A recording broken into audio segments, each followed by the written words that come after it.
T-minus 10, 9, 8, 7, 6, 5. All three engines up and burning. 2, 1, 0, and... Welcome everybody back to the original Jeek podcast. We are your hosts, Rockinmrmagic, Unique DNA, Mighty TP. This is the original Jeek podcast.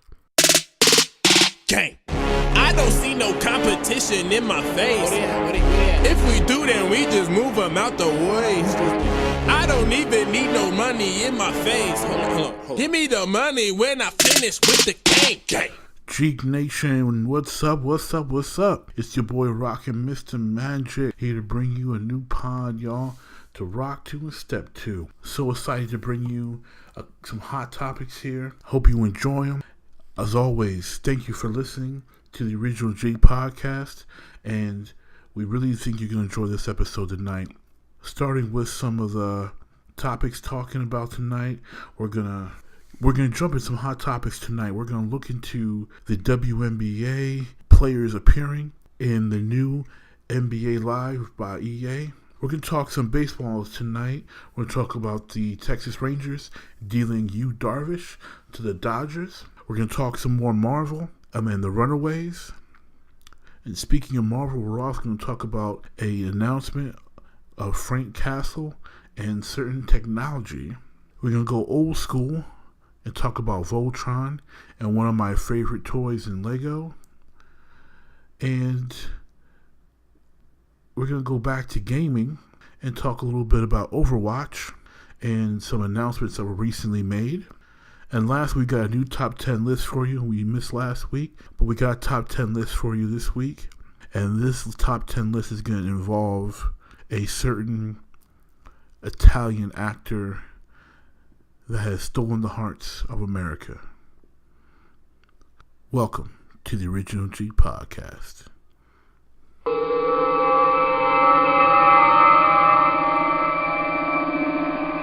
So as we jump into tonight's episode, we're going to talk about gaming here.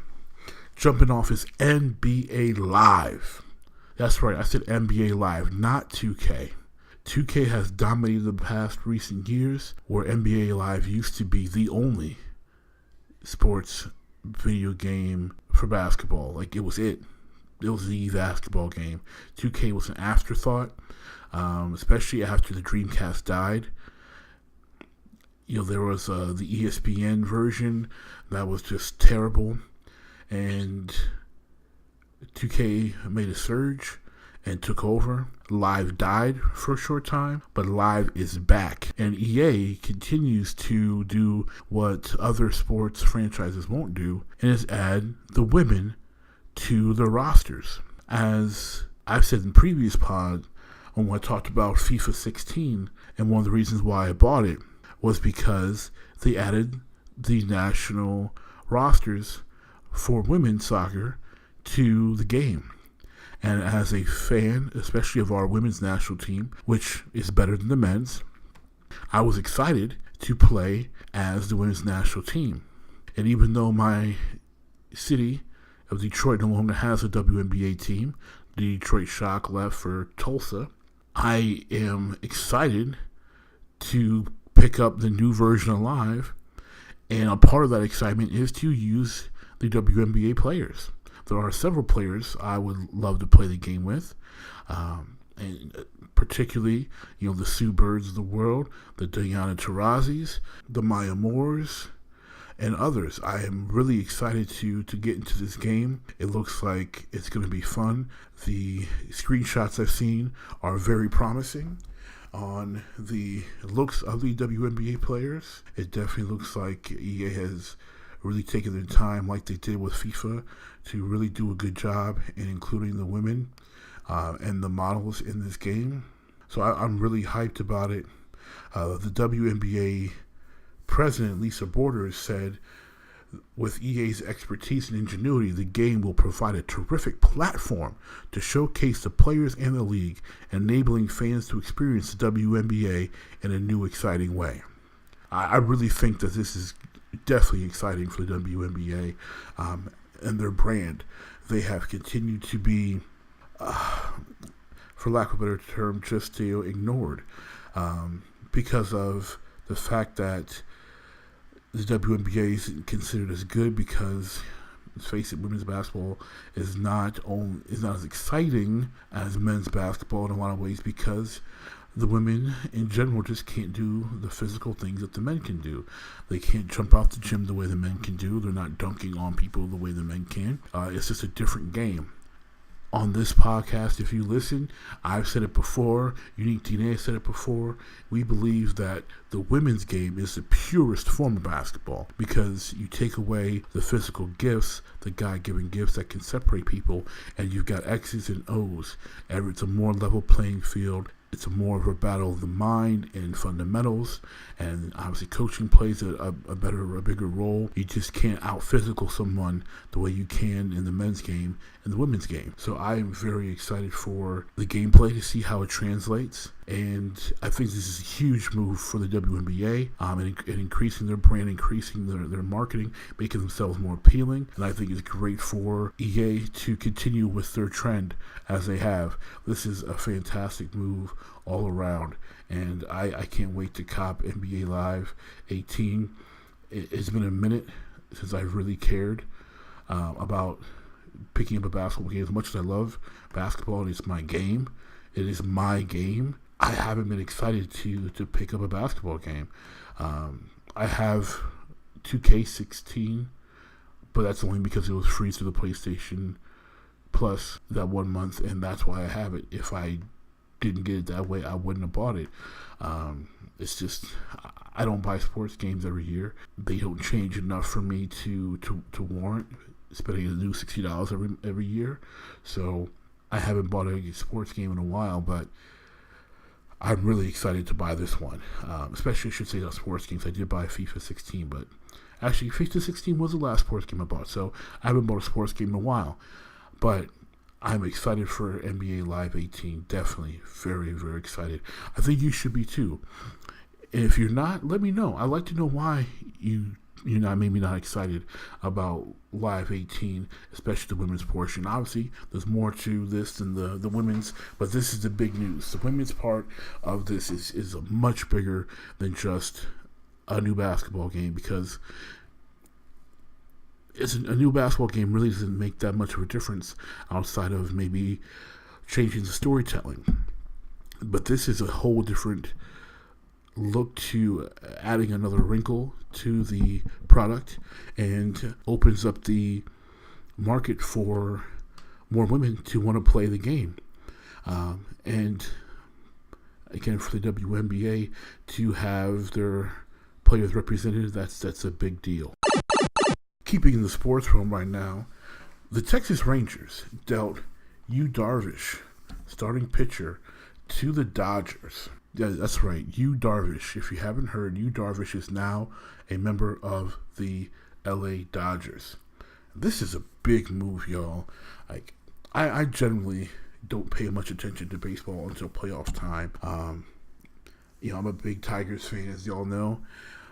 And my Tigers have been playing like crap, so I haven't been paying as much attention to baseball as I normally would. But this is a big move. Recently, Magic Johnson declared that his Dodgers will be winning the World Series. And apparently, Magic and ownership are really serious about that. The Dodgers right now have the best record in baseball at 79-32. That's a good 8 games ahead of, I believe, the second best record in baseball, which belongs to the, I can't believe I'm saying this, Houston Astros, who I believe are 71-40. But this is big. This gives another really good pitcher to that roster, especially with Clayton Kershaw's health being very questionable right now. Yu Darvish really brings a great pitcher, a nice arm that's going to really help solidify what may have been shaky for the Dodgers moving forward without Kershaw. So we really aren't sure on how long Clayton Kershaw will be out. I've heard different numbers, so I don't know what the I don't know what the time frame we're looking at with Kershaw is going to be, but adding Yu Darvish really helps. Now, obviously, Yu Darvish has played his entire major league career in the American League. So there's definitely going to have to be a concern with him stepping into the batter's box, because to my knowledge, that is something he hasn't done in his tenure in the major leagues. So the Dodgers staff is going to have their work cut out for them in making sure that Yu Darvish is prepared to face in the batter's box. Because from my understanding, even when he played in Japan, he played for a team that had a DH. So this is going to be a big challenge for Yu Darvish. Is can he hit? And will he be able to at least stretch some counts out? Even if he's not going to get a hit, is it going to be 3 strikes and down? Can you at least maybe make the pitcher throw 5-6 pitches? Maybe stretch the count to 7 at the max. Maybe that'll be I think a win for the Dodgers if Yu Darvish gets a hit for them. If he can get 6, maybe 9 on a really great at bat pitches out of a pitcher to wear him down some more out of the 9 hole, I think that's a win for any team that has a pitcher that's coming in, especially from a league that their pitchers don't hit. So I think this is really going to be very interesting for the Dodgers. I think it definitely obviously strengthens the rotation for a run at the World Series. I mean, this is a team that hasn't won the World Series since 1988. Kirk Gibson in that dramatic home run off of Dennis Eckersley. It's been a long time coming for this Dodgers franchise, and they are in prime position to put themselves over the top here with Darvish and, of course, whenever Clayton Kershaw is able to return. Speaking of returns in the 1980s, let's talk a little bit about Voltron. If you don't know Voltron, I guess I would say shame on you. Actually, I'm going to say shame on you, because Voltron is awesome.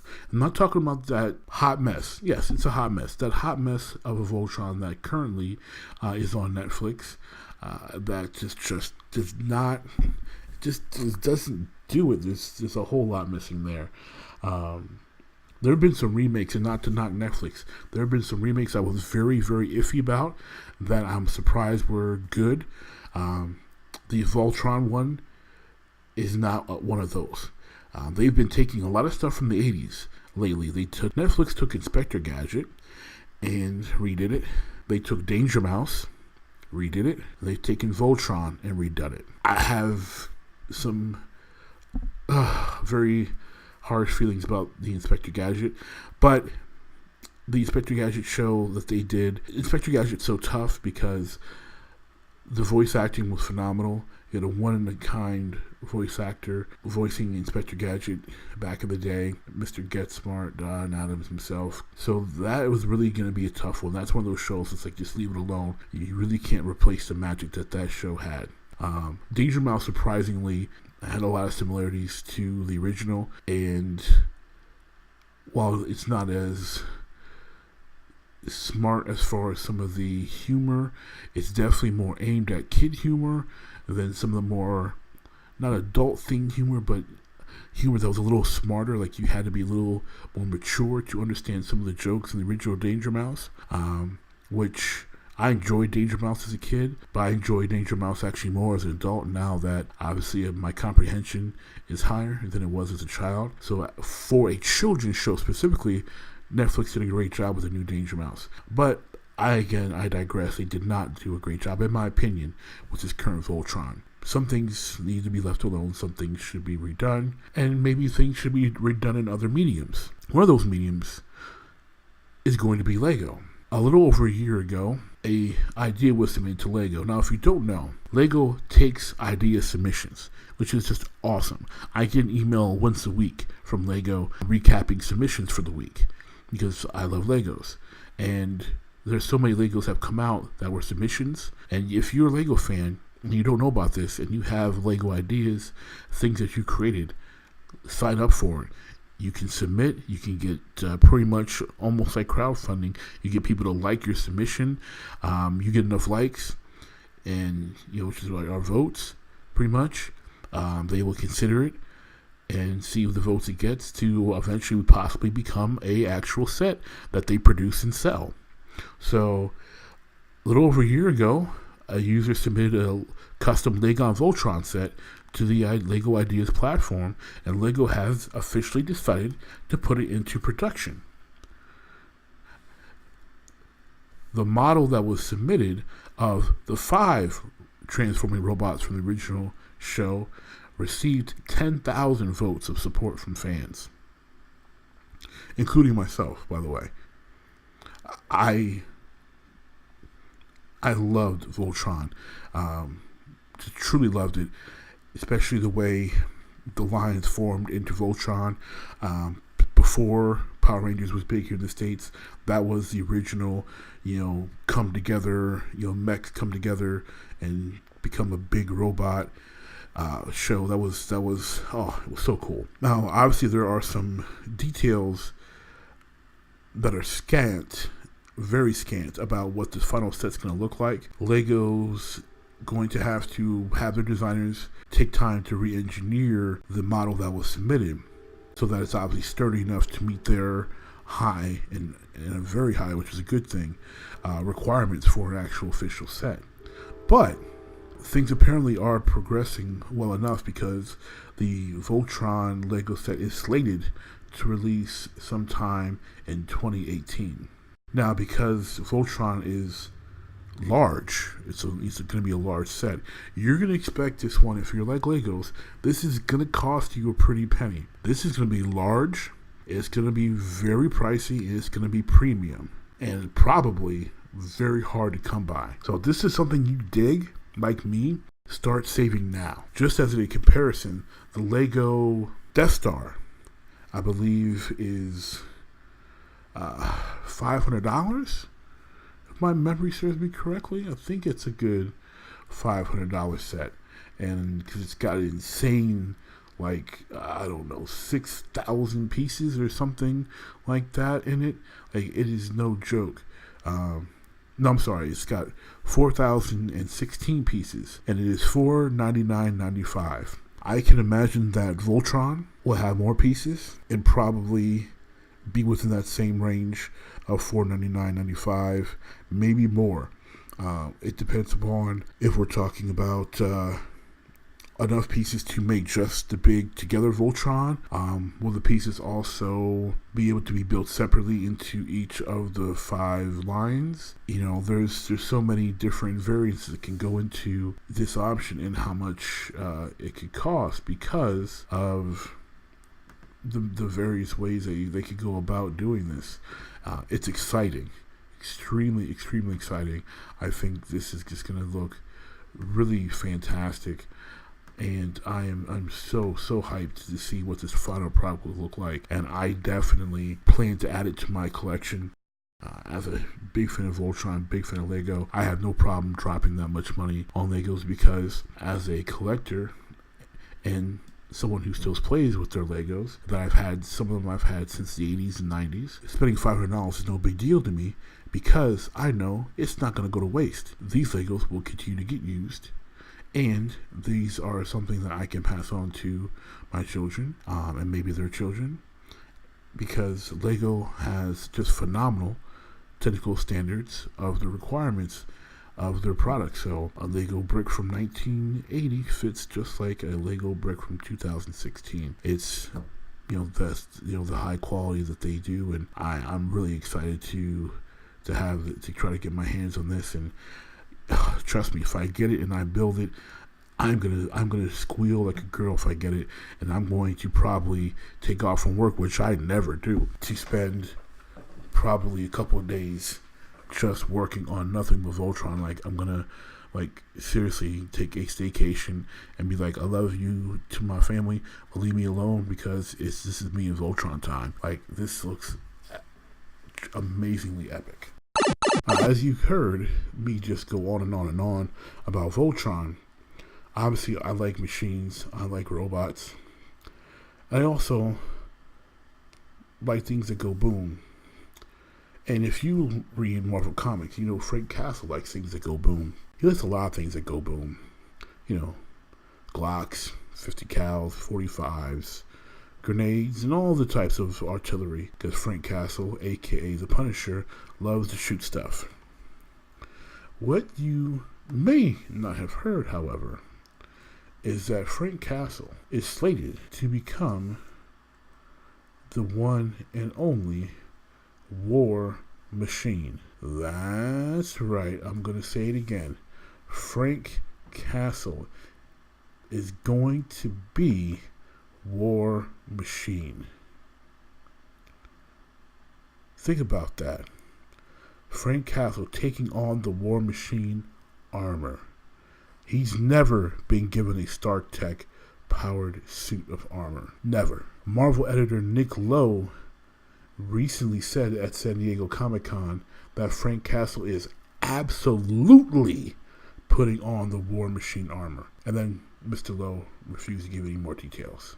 Now, Marvel had teased a mashup of this in a teaser cover from Legacy, but nothing had been said until Mr. Lowe said it at San Diego Comic-Con. Now, if you don't know the storyline right now, Frank Castle is currently working for, I can't believe I'm saying this, Hydra leader Steve Rogers, tracking down Black Widow and her Red Room group of heroes. Now, how Frank goes from his current role in Secret Empire to putting on the Stark armor, who knows? That's completely unknown. We don't know yet. Marvel themselves may not know yet, but we do know that War Machine armor will be worn by Frank Castle. It's going to be interesting to see how this will play out. Will Stark know about Frank wearing the suit? Will Stark be aware of it at all? Because last I know, he was pretty much in a coma, and the AI version of his consciousness, I think, is stuck somewhere itself, like stuck inside something. It was iffy to me as far as what went on with there, because the Legacy is a little convoluted so far to me, at least in its story. I really think the Legacy is going to be able to really show some promise here with what is going on with the whole Secret Empire story, and I think it's going to be Legacy. It's going to be a great addition to what's going on with Secret Empire. I think it's going to be cool having Frank be in the War Machine suit, and obviously having access to things he really hasn't had. I mean, flight. Frank's used to be on the ground and shooting in his van. He hasn't been able to fly up on somebody and just start busting caps. He's going to have access to targeting computer that he hasn't had before. Obviously, he's high level marksman, so he hasn't really quote unquote needed it, but would it make his job easier? Frank obviously isn't going to need a micro, and I haven't seen any presence of a micro chip side kicking his storyline at all with Secret Empire. Now, not that I have been completely that focused on Secret Empire, to be honest, because again, the whole thing with Steve Rogers as a Hydra leader just grosses me out.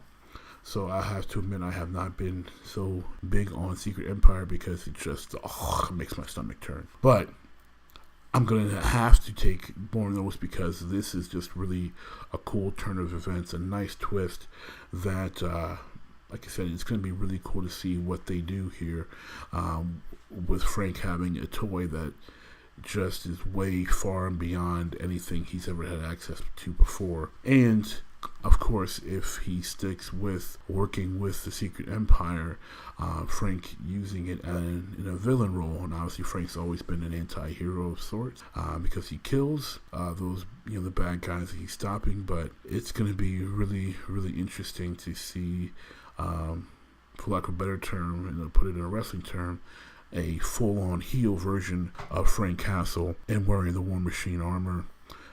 I can just envision some really cool art done for the War Machine armor, painting it more of a black with some gray hues to it, putting the Punisher skull on the chest, maybe an arc looking reactor lower into like the belly area to kind of glow where the Punisher skull type lines are. Just some really cool things that Marvel can do just with the art and this aspect, having a Frank Castle themed version of the War Machine armor, not just him wearing it, which I think obviously he would, but we know he will, but it's going to be cool enough as far as Frank wearing it. But if they theme the armor to Frank, that would be really, really cool with what they can do visually there. And obviously with the story, Frank having access to so much more when it comes to the use of technology to what he's going to do. I think it's going to be really, really cool. If you are excited for that, definitely let me know. Tell me what you're excited for about it. I would really love to hear from you in the comments on what you think the experience is going to be like reading and looking at this set of a storyline for Frank. Is it overkill to throw Frank into an armor suit? Because again, he hasn't needed it before, but I think it's a really cool change of pace, and definitely will give Frank just a more fear that will come from it, because this is Secret Empire, and fear is definitely going to be a big thing here, obviously with Hydra and him pretty much Frank working for Hydra. So definitely let me know what you think if you're excited for this.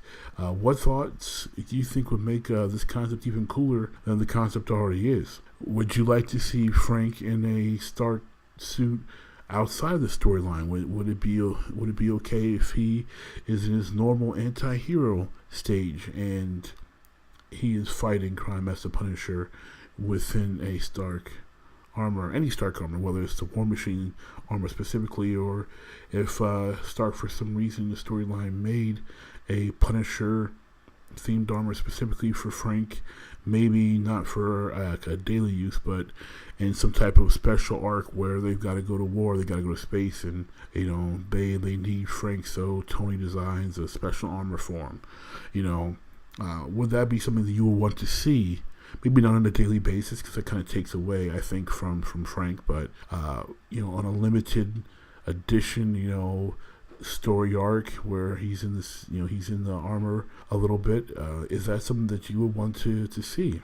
Let me know. Sticking along with the subject of Marvel characters, there is yet another Marvel team that is coming to television. We talked about recently that Marvel is going to have the New Warriors on Freeform, but Marvel is also going to have the Runaways as a show, which will debut this fall on Hulu on November 21st. It's going to be a 10-episode drama. Now, if you don't know much about the Runaways, they're pretty much, as they're described, they're runaways. A group of kids who discovered that their parents were all part of a secret underground crime syndicate, and these kids decided to run away and pretty much fight their parents and their crime syndicate. I'm not going to go too much into the story because it's obviously spoilers, but each kid has something obviously unique to them. The leader actually himself doesn't even have powers. He's just a really, really smart kid. And a natural leader like his parents, but he's actually not even super powered. One of the kids is an alien, and one kid has his parents went from the future, and he's got some future tech. Now, looking at the picture of the Runaways, I'm not sure where they're going with this iteration of them, because they only have 2 young men and 4 girls, which the original team, I believe, I don't remember off the top of my head. It's been a while, to be honest, since I read the Runaways. Very intrigued when I first read the Runaways probably a few years ago on the concept. I thought it was an amazing concept. I thought the plot twists were very well done. And to have a group of 6 kids against their parents in their parents' crime organization, which is called, last spoiler, called the Pride, which I hope they keep that name. It's interesting to have this concept of the kids versus their parents. Okay, yeah, so I was right. The original crew of the Runaways was 6 kids: Alex, Chase, Gert, Carolina, Molly, and Nico. They all discovered their parents' involvement in this group by watching the parents do some really, really creepy occult stuff. So that's all I'm going to say on the backstory of the Runaways. I definitely encourage you, if you don't know about the Runaways, check it out. If you subscribe to one of the if you have the Marvel Comics app, or you get the Comixology app, or whatever you want to do online, hopefully it's all legal. Definitely check out the Runaways, especially the initial run. I thought it was excellent on how they did that, and the Runaways' popularity, I definitely think has grown immensely since I believe I want to say 2003, 2004 when it first came out. So there's still a relatively new book, a relatively new part of the franchise of Marvel. So definitely check it out, and I think you'll be more than pleasantly surprised with the quality of the story when it comes to the Runaways. What's really interesting as well is that the Runaways will be on Hulu. Now, we've already got Marvel shows on ABC, and we've got Marvel shows on Netflix, and we're having a Marvel show that's on its way to Freeform.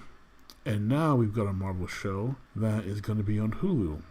What's kind of cool is that one of the executive producer, Jeff Loeb, admitted that, from Agents of S.H.I.E.L.D. and to the Netflix series, that Marvel's Runaways will also be in the same world. They're all connected. And how it's connected is going to remain to be seen. But all of these shows are in a interconnected, same universe, apparently. So it's going to be interesting to see how all this works, because we know the Netflix shows have mentioned the MCU. They haven't expressly, said any names. They haven't said Avengers. They haven't said Iron Man, Captain America, nothing like that.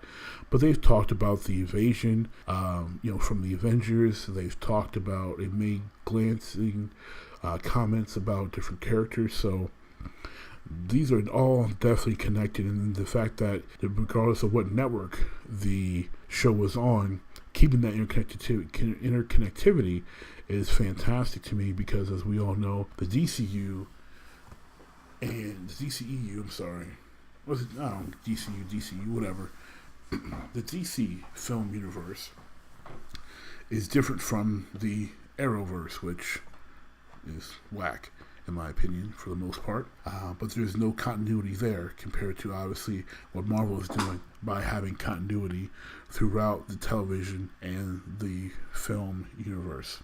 Just a brilliant move, in my personal opinion. And I think for young people, this show is going to be really cool because it's focused on them. Very few superhero shows are focused on young people. Even the X-Men, through their popularity, initially was a group of teenagers with their powers. We've never seen that, really. The teenagers that you saw in the X-Men were just kids, being taught and, guided by the adult X-Men. The focus was not on them. Where the original team, if they'd have done that properly, the original team were all teenagers. So we have a group here that's actually going to be focused on young teenagers with power who have, discovered this big dark secret about their parents, and what are they going to do about it? So I'm really intrigued. I'm actually more intrigued for the Runaways than I am for the New Warriors. And New Warriors has always been a favorite book of mine. But what the Runaways could possibly do, especially if they keep a similar path to the story arc has developed over the past little decade and a half now, almost. I think it'll be really, really cool to see where this show could go. This could definitely kind of be a heroes type, where you have cast members coming in and going out, so you could have definitely not as high of a turnover of a cycle, but you would definitely have a changing of characters there. So the team could definitely develop and change in a lot of ways, and really just could have some really cool and compelling television. And also, I think it's cool because these are all young people. I mean, these are young actors. This isn't a bunch of 30-year-olds playing 15-year-olds. These kids look young. I mean, I'm sure a couple of them are in their maybe in their early 20s, because they look young, but these all look like very young actors. So fresh faces, awesome, great comic concept that has had a very good run coming to life. The casting, I can't speak to that yet just because all I have is an image I'm looking at, but the kid that they've cast to play Alex, the leader, I think he has definitely the look to it. Whoever done the costume for this image did a great job. And the image I'm looking at is on an article on sci-fi.com, FYI, about the Runaways. Just looks like a great job costume design and cast wise here so far. It's a still image, I know, but I'm really looking forward to the Runaways. This looks like it's going to be fantastic. Now, if any of you are like me, hopefully you have wonderful parents who love you and encourage you to do different things, to encourage you to chase your dreams and be what you want to be, and shoot for the moon. And if you miss, at least you'll be among the stars, which I think should be reversed. If you aim for the stars, and if you miss, hey, at least you're on the moon. But what do I know? Because the stars are farther away than the moon is to us, so I just think shooting for the stars makes sense. But anyway, I digress. But it's kind of been a common adage that parents would say, what are those video games that are going to get you in life there, son or daughter? What is that going to do for you? It's not going to make you any money. And then, not that many years ago, people started to get jobs as game developers. People of that generation, people started to get jobs doing that, making video games, creating, whether they were independent, whether they were working for a large company, whether they were working for EA or working for Square Enix, or they're working for whatever developer. They started making money making video games, whether they're doing iOS and mobile gaming, whether it's they're making a console game, a PC game. That whole "you'll never go anywhere" adage started to lose its credence.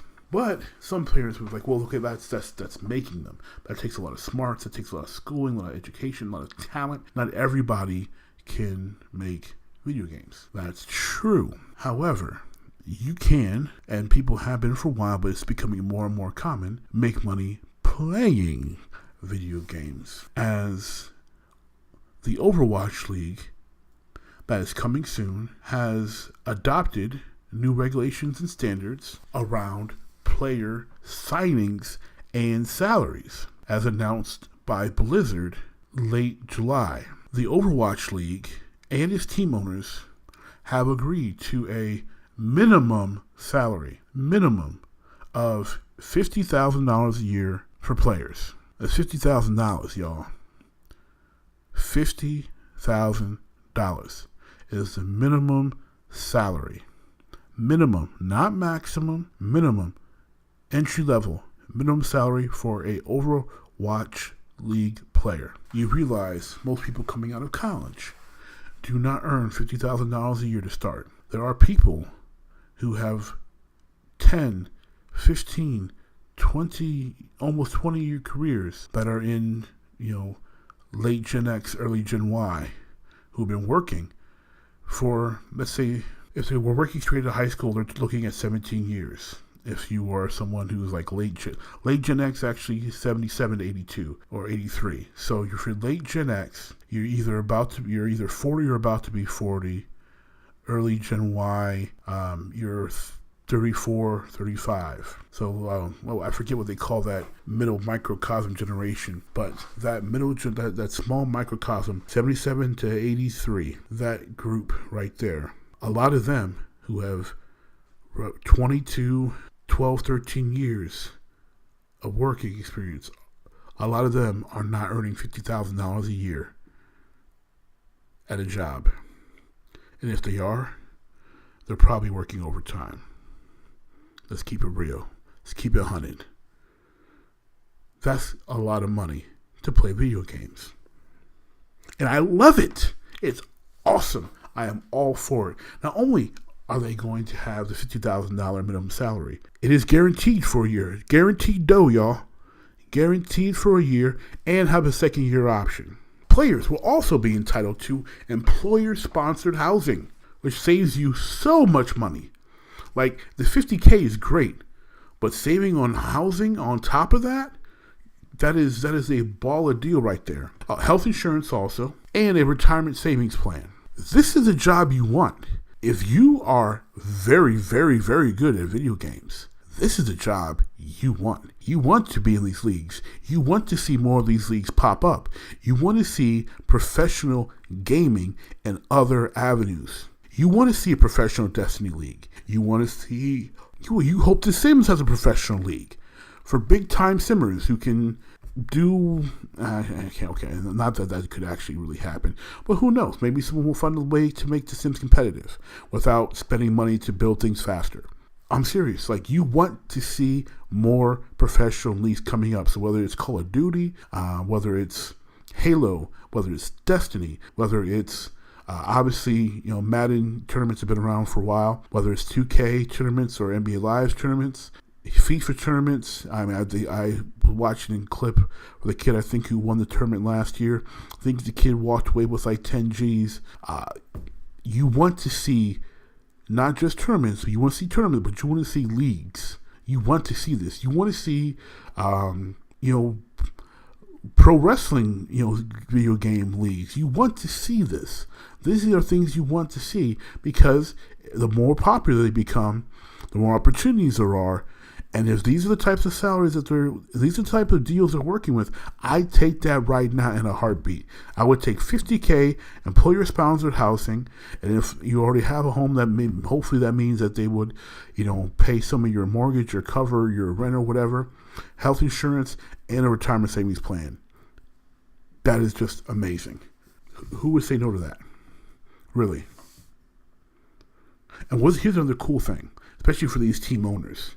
Unlike some of the other pro esports leagues, like League of Legends Championship Series, for example, there is not going to be any region locking. So your squad can be really diverse. You can have someone from Korea, and someone from Cali, and someone from Poland, and some dude in Africa, and some chick in Australia, and some person in Detroit. Like, your squad can be extremely diverse. You've got the recruiting skills. You can have the best of the best from around the world on your squad. Very cool. And I think it would be it's fantastic for esports to not have it be a constant us versus them. Because, it's the American team, or this is the Korean team, and this team is from here, and this team is from Singapore, this team is European. No, squash that. Gaming is a worldwide phenomenon. Let it be not region line. Let it be a worldwide thing. Let the world come together in certain ways through gaming. The world, I have made, very cool acquaintances, and even a couple friends, like legit friends, playing games and gaming online. And they're not all from here. They are across the ocean, some of them. And that's fantastic. So having the region locking off, great move by the Overwatch League. Also, players, back to the players, because I'm about the players. You might know when it comes to sports leagues, I'm generally about the players and the players getting theirs. Players will be entitled to 50% of performance bonuses earned by teams. That is unheard of. Literally unheard of. Could you imagine NBA players getting 50% of performance bonuses earned by their teams? They fight to have more than 50% of basketball-related income. 50% of performance bonuses? Unbelievable. There will be $3.5 million in bonuses available in Season 1, with the winner of the season earning a minimum of $1 million. Minimum. Now, the Overwatch League does not have an official launch date yet. They have not announced a start date. But they did announce that they were looking to launch in the fiscal third quarter, I believe, of 2017. But more realistically, because it's August now, if it launches in 2017, it's probably going to be more winter time than fall.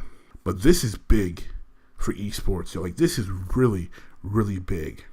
The Overwatch League And what they are doing just with this here is huge for esports. Huge for esports, especially because you want these guys to be successful.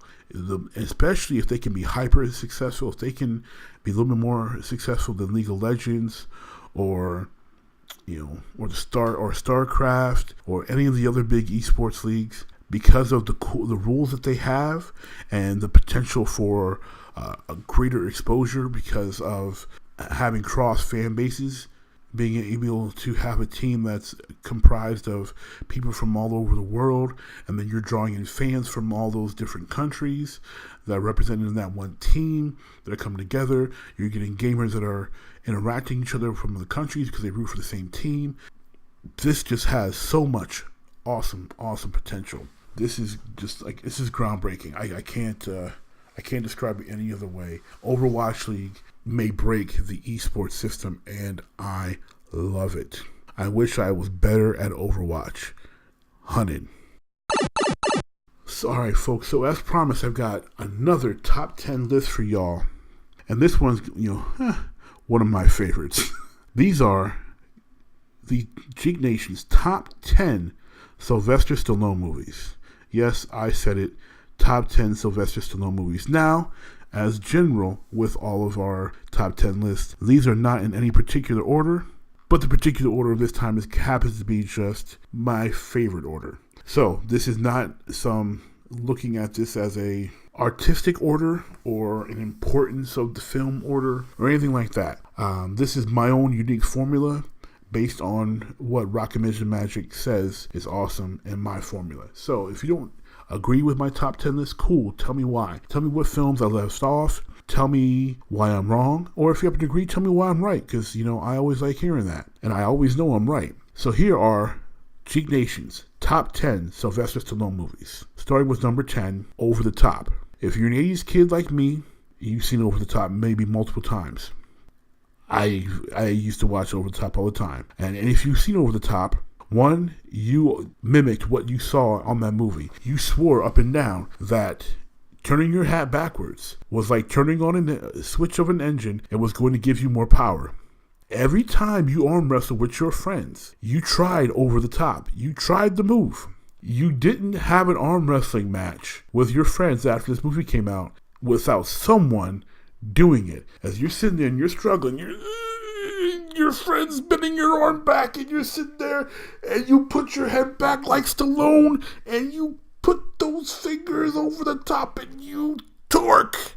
Okay, I'm not going to say it actually worked in the fact that the strategy of the move worked, but mind over matter is not a fake thing. And I myself won several arm wrestling matches that way. I can't say whether the move or not did anything, or whether it was just me ramping up my intensity because I was ramping up my intensity because I was seeing myself as Stallone, but just darker and ebonier and sexier, and just Over the Top was hot. Plus, for us wrestling fans, our main man Terry Funk had a small role in Over the Top as an enforcer for the bad guy, played by the late great, forget his name. I apologize to his family. I can see his face. My man was in Necessary Roughness. He also played the General in Independence Day. He was in a lot of 80's movies. I can't remember his name. I loved him as an actor. He just had a great look to him. Very passionate. He was the bad guy. He played the grandfather of Stallone's character's kid. And Robert Loggia is Italian last name. I don't know how to pronounce it. So if you're Italian, please correct me on how to pronounce the last name. Loggia. Logia, something like that. I don't know. I just don't know. I apologize. I probably butchered the poor man's name. May he rest in peace. I really thoroughly enjoyed his career, though, especially his roles in Necessary Roughness, of course, Over the Top, as well as Independence Day. So number 10 again, Over the Top. Watch the movie. It's fun. Spotty, good old truck driver, man, and trying to rebuild a relationship with his kid and make some more money and arm wrestle. What is not more American than that? I mean, that's pure American right there. Number 9, The Expendables.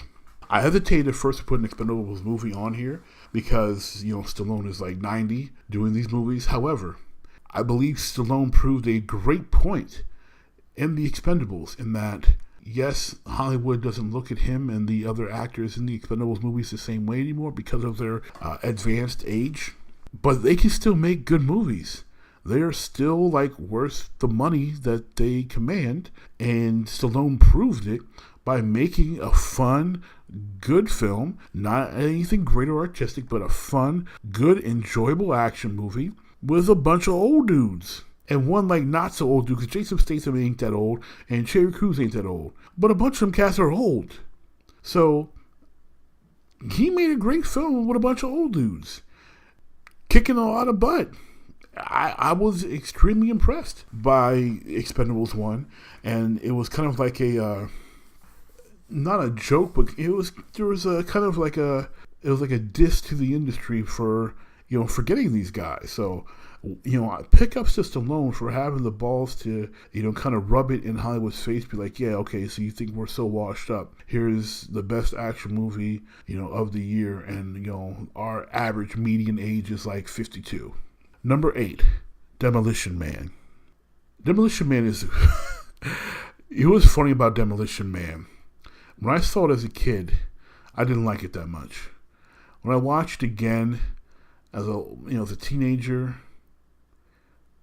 I liked it a little bit more. When I watched it again in my 20s, I liked it more. And now that I watched it again in my 30s, I like it even more. This movie really gets better as it ages, which is, not normal. But I honestly think that it gets better as it ages. Now, the futuristic Taco Bell, that really gets worse as it ages. But we're talking about Sylvester Stallone, Wesley Snipes with the blonde haircut, looking like he was the secret weapon of the Golden Lords from Meteor Man that the Golden Lords forgot to break out and use in their fight against Robert Townsend.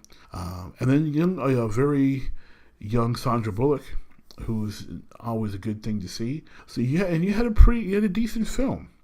One that was commercially pretty successful as well. And it was an enjoyable movie, great action. Snipes and Stallone were hot at that time.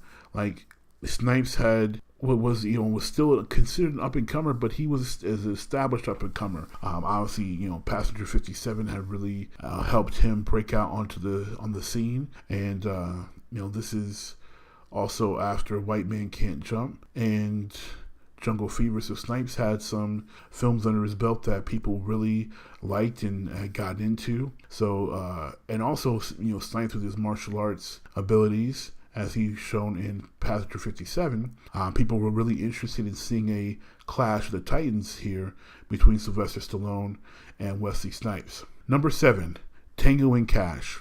Because Stallone was a big 80s star, we're going to see a lot of this stuff in the 80s. So if you don't like the 80s and that decade and what was in the 80s, you're just not going to like a lot of this list. And that's just too bad. You're going to have to suck it.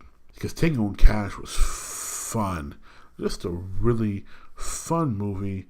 Stallone and Kurt Russell are just a couple of cops in a crazy, really poking fun at the buddy cop genre. Actually, I should say, poking fun, a little fun at the buddy cop genre, but also, poking a little bit of fun at themselves and some of their previous roles. Kurt Russell was hilarious as Cash, as this wild cowboy cop, and off the hinges. And then Stallone is Ray Tango, who was the suits buttoned up by the rules cop, and these two are rivals.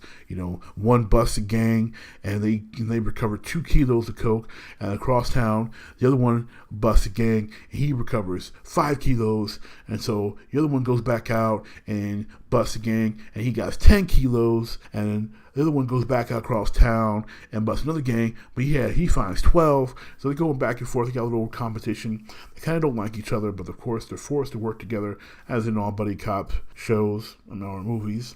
And it's fun, especially early on, where Stallone makes fun of his role as Rambo, and he had a very young and very attractive, still attractive to this day, but very attractive Terry Hatcher playing the role of Stallone's character's sister. I'm gonna admit I forget her first name, her character's name, but it doesn't matter. She just played whatever Tango, and I forget the guy's name that played Owen. But it was just a fun film, and they had this RV from hell, super mini tank that they drove through and blew up a whole bunch of stuff, and it was just a fun buddy cop movie, really enjoyable, and really showed some of the comedic side of Stallone that you really didn't see in a lot of his other films and a lot of his more popular films. Tango and Cash really showed that Sylvester Stallone had a really genuine funny side, and not funny like, wow, like Rocky may be legitimately retarded, and I don't mean like retarded like the way people meanly say retarded, but like he may just like really, like his brain may be literally retarding, literally degenerating in front of your eyes. Like that's how bad at times the Rocky character was. Like you would think, my God, this guy's brain is shutting down in front of us. Like this is bad. And the Tango character really was just fun and lighthearted, and just a fun buddy cop movie. Number 6, Rambo. Now, because there's a lot of Rambos, I'm referring to the last Rambo, which I think was like 2009 or something like that. I don't remember when the movie came out. I think it was originally supposed to be called John Rambo, because that is his first name. But this is just Rambo, and I'm sorry, 2008. But it was a blast.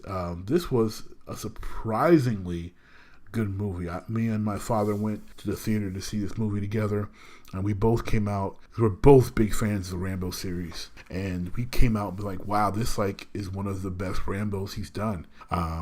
It was just really, really cool. Good, really good supporting cast. I want to say Julie Benz is her name. Played the woman that they were going to rescue, that John Rambo had a small little crush on, and it was just a good movie. Good life lessons, and I thought it was really cool that. This pastor comes to John Rambo and is like, look, you people from my church are missing, and I heard you're the only person that can get them back, and I'm going to pay you to rescue my people. I tell you, never has the fictional church's tithe been better used than in Rambo. I'm telling you right now, never, ever, ever, ever, ever in all of cinematic history has a church's tithe been used for a better purpose than hiring Rambo to bring his people back. I'm telling you right now. Also, some of the cast members that weren't really highlighted were just really cool. Tim Kang made an appearance in this movie. Did a great job, as did I mentioned Julie Benz. Graham McTavish was also in this film. He was great as one of the I believe he played one of the mercenaries. It was just, and then, I'm trying to remember who else is in this movie that are not like huge names, but just did a really great job. The supporting cast itself was really, really good. They did a really good job of on-screen chemistry and making everything as believable as possible, obviously, for a Rambo film, which has always had a bit of slight of the impossible with the feats that Rambo is able to accomplish, obviously, in war here. But he's Rambo. I mean, he's a war hero. I mean, the guy, won Vietnam by himself. But, of course, obviously, we know we didn't win Vietnam. But in the movies, Rambo won Vietnam and rescued POWs virtually by himself. Number 5, Rocky Balboa. Rocky Balboa was very similar to Rambo, where this is a late addition to a very successful film franchise that was surprisingly better than anticipated. Essentially, you've got old Rocky owning a restaurant, and he tells people about the good old days in the fight game, and it's kind of like as it kind of entertains the fans that come to see him while they eat, and he's just living life. Picks up a young protege, and he ends up fighting Antonio Tarver. which obviously in real life wouldn't have gone well for him. But I thought it was a really good movie. You see videos on social media all the time with the inspiring speech about getting knocked down in life and keeping going. That was fantastic. And the life lessons in Rocky Balboa, and of course the continuous theme of Rocky, just being and never giving up, continue to chase your dream.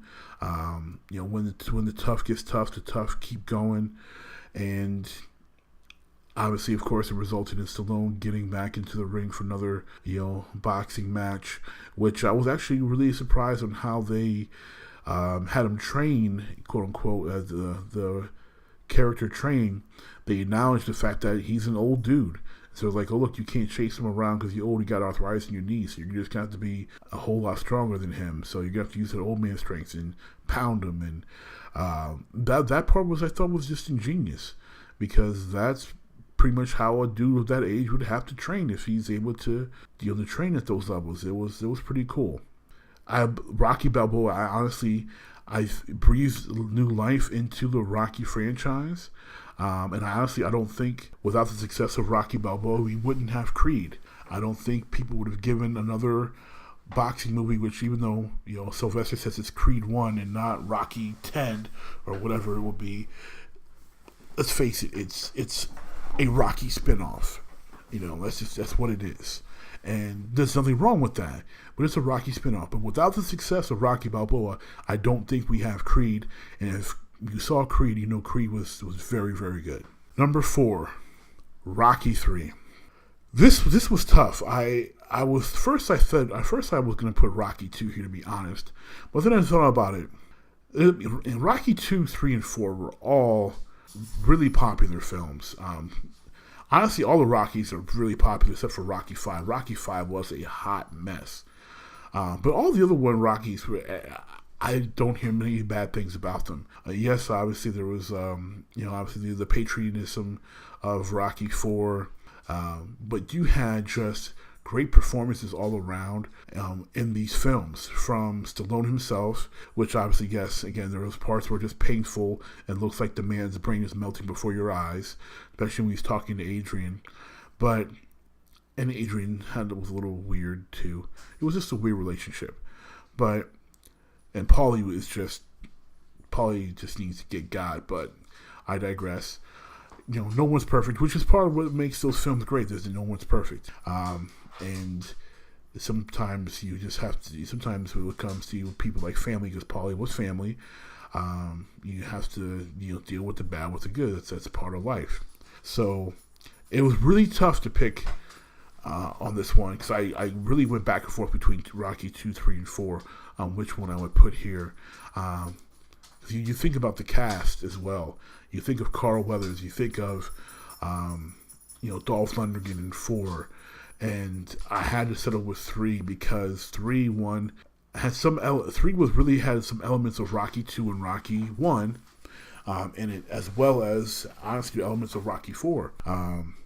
And it had a great cast. I mean, we're talking about Carl Weathers as Apollo Creed, Carl Weathers was just a beast. And you had great job of Mr. T as Clubber Lang. And then you had a little added bonus with Hulk Hogan in there too. And you had Stallone really at his best. You had Rocky losing, which was, such a big thing from Rocky 1. The fact that, Rocky loses. And then you had the redemption that appeared in Rocky 2 also within this film, obviously in the return fight. You had the strengthening of the friendship between Rocky and Apollo Creed, which a lot of people look at too as one of the greatest friendship building moments through workout montages in film. I mean, these guys were looked at like, this is what friends look like, and this black guy and this white guy, and the white guy, even though the white guy beat the black guy for his championship, this guy respected him so much. He's training him to get his title back, and even though he's retired, and these guys trust each other, and they're helping each other out, and it was really looked upon as like, wow, this is great friendship here. People have argued on low-key racism, and there is some racism. You mentioned there Paulie because he's a piece of crap. calling the music jungle junk music and stuff like that. So there's some things mixed in there, but that's the character Paulie's supposed to be. He's supposed to be a piece of crap. But Rocky 3 just had a whole lot of great parts of the film, like you said, the elements from 1, 2, and even from 4 was just the beating that Rocky took. Rocky took a heck of a beating from Clubber Lang. Obviously not to the degree he took from Dolph's character. I forget his name in 4, but he took a heck of a beating from Clubber Lang in 3. So a lot of elements from those 3 films within 3. So that's why I think Rocky 3 here takes this number 4 spot. Really, really enjoyable movie. And again, you got a movie with Hulk Hogan on top of it, and Mr. T. And Carl Weathers. I mean, this movie's 80's all over it. Hulk Hogan, top of the world in wrestling. Stallone, up there, top of the world with film. I mean, I think when it came to action films, even though the action film pretty much belonged to Bruce Willis at the end of the decade, when it came to action films throughout the 80's, still Sylvester Stallone was that dude. I mean, he had, between the Rockies, the Rambos, he and Cobra, which it was really hard to leave off this list. Number 3, First Blood. Now, if you're scratching your head wondering, First Blood, what movie is First Blood? First Blood is the first Rambo movie. Most people forget the fact that the movie is not called Rambo or Rambo 1. The movie is called First Blood. And it is excellent. I can't say a bad thing about First Blood, other than the fact that I'm not watching it right now. First Blood is just an excellent film. Richard Crenna, masterful. Stallone was great. Just a great film. I could exfoliate so much on this movie. It's probably my favorite war movie, even though, of course, it's unrealistic to extent because obviously, this guy is almost superhuman. But First Blood is just a great movie. You need to get some popcorn and get whatever your drink is to drink, whether it's some pop or some juice or some lemonade or some beer, or some alcohol, whatever you drink. Get some popcorn, get a drink, watch First Blood. Like, just do it. Number 2, Rocky. Rocky obviously had to be high on this list because Rocky may be the greatest sports film ever. Like, it really may be the greatest sports drama, especially, ever. It's not perfect, but man, is it a fantastic story of, a guy who's not much getting that shot at greatness, coming so close, getting it, coming so close to winning, having it come down to the end, losing, but having won the respect of everybody, the fans, his opponent. Just a phenomenal movie. Like, Rocky should be required viewing for any film student looking to see how you change cinema, because Sylvester Stallone redefined the sports movie with Rocky. It's just an amazing movie. It should be required viewing if you're an American, and even if you're not, Rocky should be something that you watch, because it's almost it's an inspirational tale, and it was masterfully done. It's almost as perfect as a sports drama movie as you can get. Very few sports dramas are up there on the level of a Rocky, and the ones that are close are the ones that pull in your heartstrings because of different things. I guess another heartstring puller that would come close to the Rocky realm would be like maybe Remember the Titans, but that takes a great cast in Denzel Washington to be in that to be in that range there, to be up there with that upper echelon of sports dramas. But Rocky to me sits alone on the mountaintop. Like, there's no Mount Rushmore. There's Rocky, and then there's below it, and then there's below those upper top tier films. But to me, until someone makes a better one, which is going to be hard pressed, Rocky is the sports drama. If you're not watching First Blood, you should be watching Rocky. But I say all that to say if you haven't watched the number one film, I guarantee that you'll enjoy it for the most part. I guarantee you will laugh even if you don't enjoy all of it.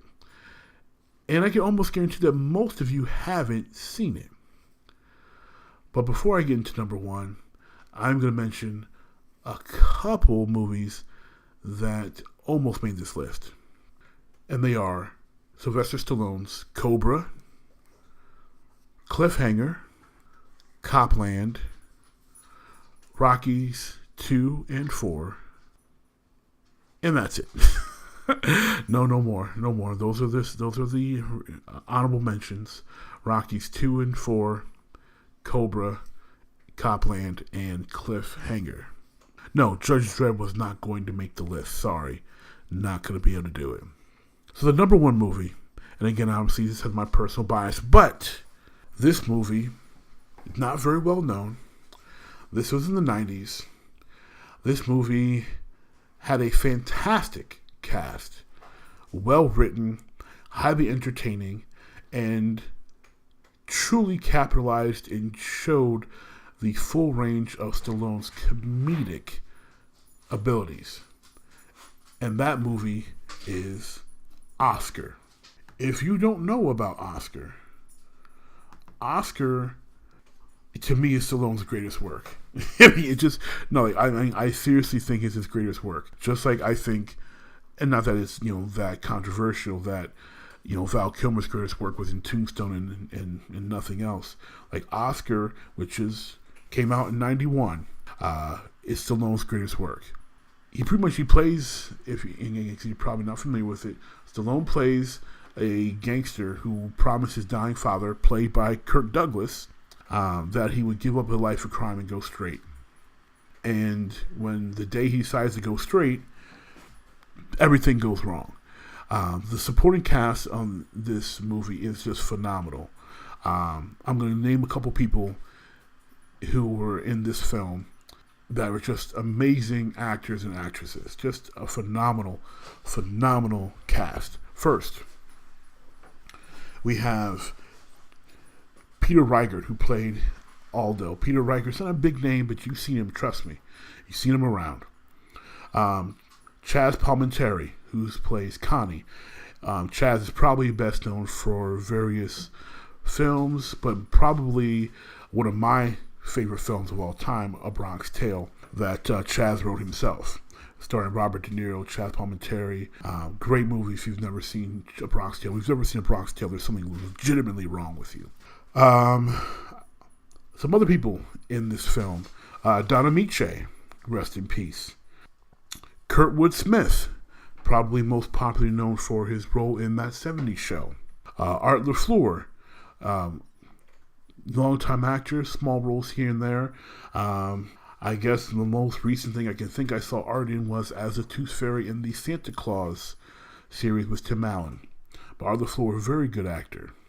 Who else was in this film? A young and also beautiful Marissa Tomei, who plays Sylvester Stallone's character's daughter.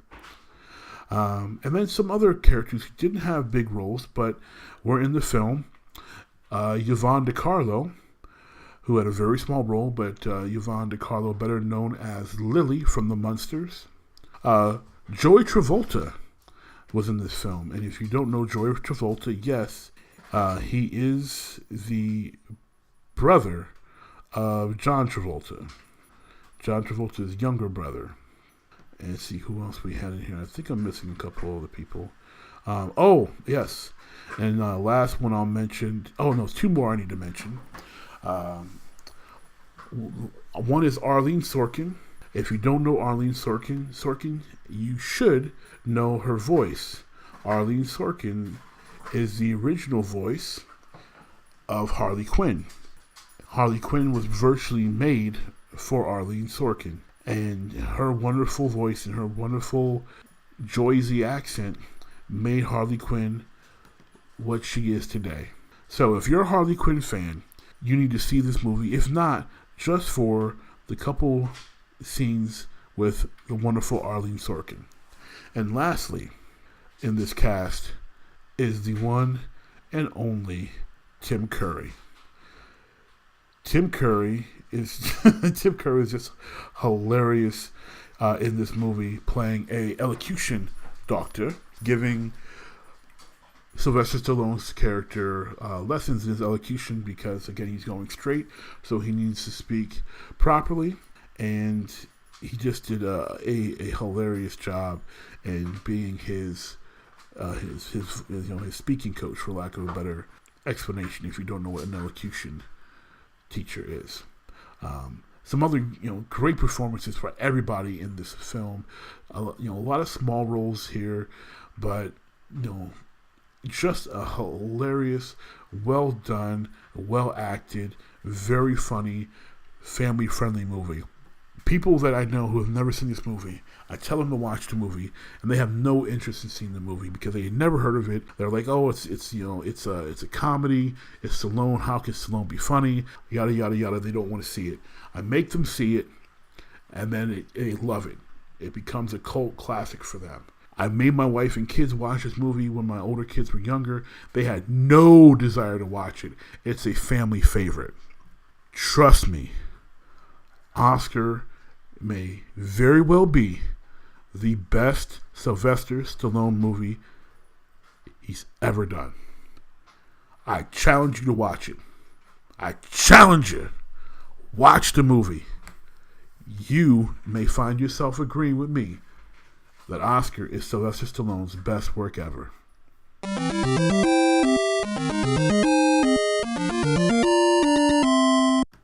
But that is it, y'all, for this episode of the Original Jeek Podcast. Thank you again for joining us.